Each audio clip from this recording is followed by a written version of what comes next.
छोड़ना ज्वाला की बात, यहाँ बीड़ी जलाने के लिए माचिस दूसरे के पास मांगनी पड़ती है। क्रांति की बात एक होने पे तेरा बाप हूँ। चलो चलो भाई अपने अपने घर पे जाओ चलो। अरे कल्याण जी इस्माइल, हाँ ये है ना साला तुम्हारी वजह से बिगड़ा ही है। मैं तेरा मुनी मुंह, लोग क्या कहेंगे? तू क्या कर रहा है वहाँ पे? आप वो साले गुंडे मोबाइलियों के साथ में तो तेरे को 2 वक्त खाने की रोटी नहीं मिलती। अरे क्या क्या बकबक कर रहा है? अरे इधर मारना नहीं, छोटा मगज होता है, आदमी मर सकता है। अरे ये चल अंदर चल, तेरी वजह से खाना नहीं खाया मैंने, चल। क्या हंस रहा है? क्या हंस रहा है? तेरा कैरेक्टर मेरी खोपड़ी में नहीं बैठता। अरे नहीं बैठे तो ना सही। तू मेरे को एक बात बता पहले। क्या? मेरे पैसे से तुम लोग दोनों आंकड़ा खेलते हो? ना, हैं? ना, ना। हैं? मटका बटका तो नहीं ना। खेलते हो ना? ना। दारू बारू पीते हो? बीड़ी की बात आती है, मुंह बंद कर। बेटे रंडीबाजी तो नहीं करते हो ना? अरे कलम अली भाई, एक बच्चे के साथ कैसी गंदी बात करता है? ऐसी गंदी चीज नहीं करना हाँ बेटे। तो फिर मेरी लक्ष्मी को क्या तुमने फिल्म लाइन में डाला है? कंफर्म करोड़, 1 करोड़। चल खाना खा के गाना गाते। तुम मेरी इकलौती बेटी हो ममता, सो मुझे मालूम है कि अगर तुमने कोई लड़का चुना है तो जरूर वो कोई हीरा होगा। वो कोई बिजनेस मैग्नेट है या इंडस्ट्रियलिस्ट? नहीं डैडी, इनमें से कोई नहीं है। तो फिर जरूर वो किसी बड़े अफसर का बेटा होगा, या इनकम टैक्स ऑफिसर का, या कस्टम कलेक्टर का, या फिर पुलिस कमिश्नर का, या मेजर जनरल का। इनमें से भी किसी का बेटा नहीं है वो। अरे वाह, तो फिर जरूर वो किसी मंत्री, डॉक्टर या इंजीनियर का बेटा होगा। हाँ? तो फिर किसकी औलाद है वो? कोई गरीब घराने का है या किसी झोपड़पट्टी में रहता है वो? हाँ। क्या मतलब? शहर के मशहूर बिल्डर योगराज की इकलौती बेटी दुल्हन बनकर झोपड़पट्टी में जाएगी? बिल्कुल नहीं, नामुमकिन। डैडी, आपने लक्ष्मी नगर का नाम तो सुना होगा? सुना है, सुना है। शहर के बीचों बीच एक सड़ी हुई झोपड़पट्टी है, वहीं रहता है ना वो। हाँ। लक्ष्मी नगर का नाम तो ऐसे ले रही है जैसे शहर के सारे रईस वहीं रहते हो। डैडी, वो लक्ष्मी नगर के मालिक लक्ष्मीदास जी का बेटा है। क्या? क्या? अपने लच्छू का बेटा है वो? लेकिन तू तो कह रही थी झोपड़पट्टी में रहता है वो। अरे बेटी, वो लक्ष्मी नगर का मालिक है, मालिक। वाह बेटी, मैं तुम्हारी पसंद की दाद देता हूँ। यूं समझ लो तुम्हारी शादी पक्की। मैं कल ही जाकर लच्छू से बात करता हूँ। अब तो तुम खुश हो? Thank you daddy, thanks.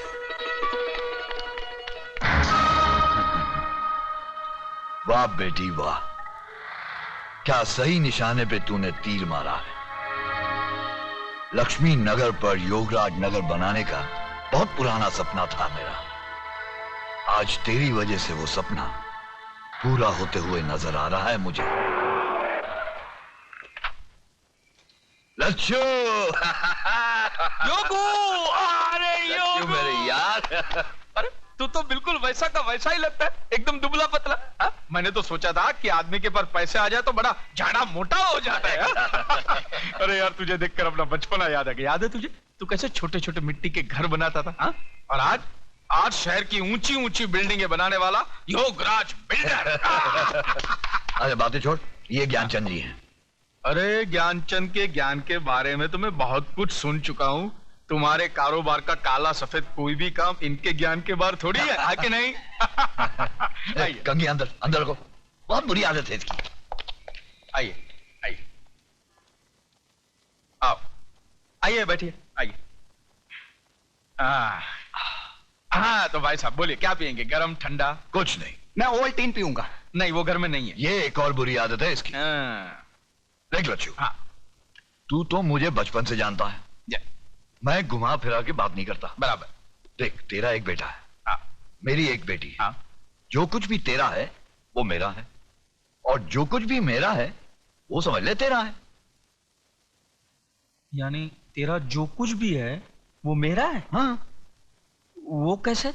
सीधी सी बात है लच्छू, मेरा सारा माल मेरी बेटी का, मेरा मतलब है शादी के बाद तो दामाद का ही हो जाएगा ना। देख भैया, ये तो लेन देन की बात करेगा तो तेरी मेरी नहीं जमेगी। ये लो। इसलिए मैंने अपने बेटे को पहले से ही घर के बाहर भेज दिया है। अरे यार तेरी बेटी मेरी बेटी जैसी है, एक साड़ी में विदा कर देना, मुझे दहेज में फूटी कौड़ी भी नहीं चाहिए, समझा? वाह। नहीं। और दिन रात एक करके जो मैंने दुनिया भर की दौलत कमाई है वो किसके लिए? मुझे नहीं मांग। देख, मैंने तो फैसला कर लिया है, 1 करोड़ नगद मैं ममता को दूंगा ही। 1 करोड़ नगद? 40-50 लाख रुपए के गहने और फिर एक छोटा सा बंगला 3 करोड़ का। ये सब मैंने अपने बेटी के नाम कर दिया है। 40-50 के गहने मतलब 1.5 करोड़ और 3 का बंगला 4.5 करोड़। बाकी उसके बैंक के खाते में कुछ 2-3 करोड़ रुपए तो जमा है ही।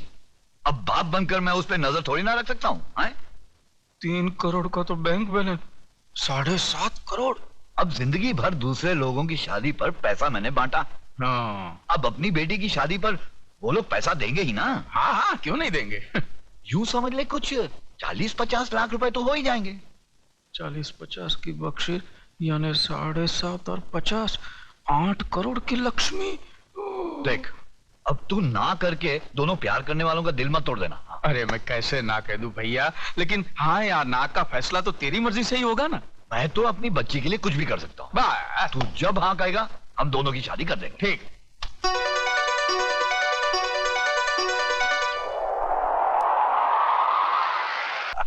वाह योगराज वाह, क्या चाल चली है।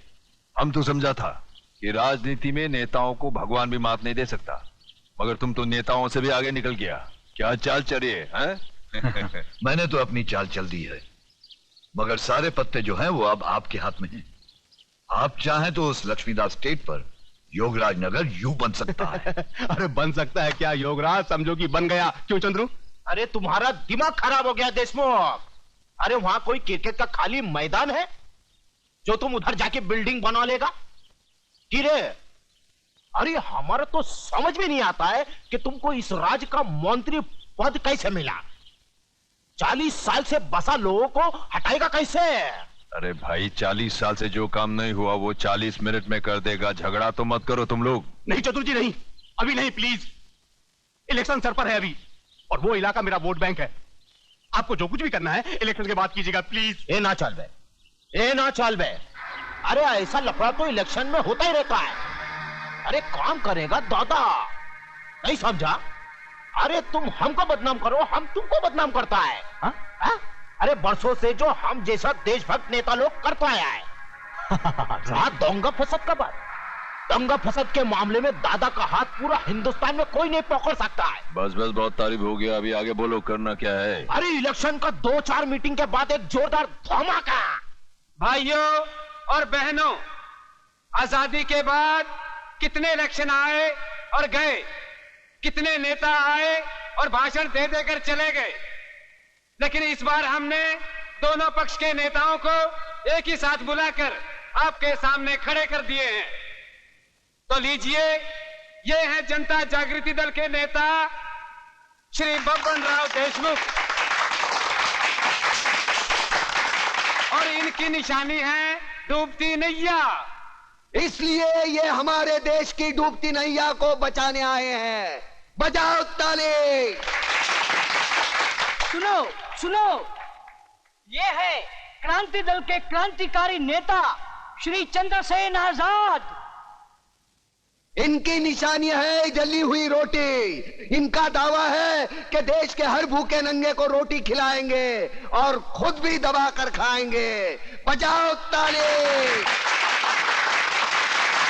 बंधुओं आणि भगनीनों, भाइयों और बहनों, पिछले कई वर्षों से आप लोग हमें जिताते आए और हम भी जीतते आए, और आप लोग ये अच्छी तरह जानते हैं कि बदले में हमने आप लोगों को क्या क्या नहीं दिया। अरे ये सब झूठ बोलता है, सब झूठ बोलता है। अरे ये लोग ऐसा बोलता है जैसे टेप किया हुआ कैसेट।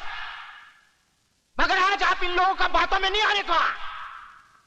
ये लोग आपको अगर कुछ दिया है तो गौरी भी दिया है, बेकारी दिया है, फूंक दिया है, भ्रष्टाचार दिया है।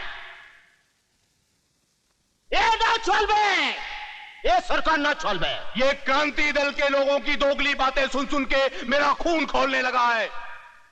मिस्टर चंद्रसेन आजाद, मैं तुमसे एक प्रश्न पूछता हूं कि कुर्सी और सत्ता हासिल करने के लिए तुम लोग कौन कौन से ढोंग नहीं रचाते? धर्म, जातिवाद और पता नहीं कौन कौन से प्रश्न खड़ा करके लोगों को उल्लू बनाते हैं। लेकिन अब हम उल्लू नहीं बनेंगे, ना आपसे ना इनसे। बजाओ ताली। ए ना चल बे, देशमुख साहेब है ना चल बे। सिर्फ एक बार इस देश का सत्ता का लोगम हमारा हाथ में दो और फिर हमको इस देश का सेवा करने का मौका दो। और हमारी सेवा करते करते ये ऐसा मेवा खाएंगे कि देश की खटिया खड़ी हो जाएगी।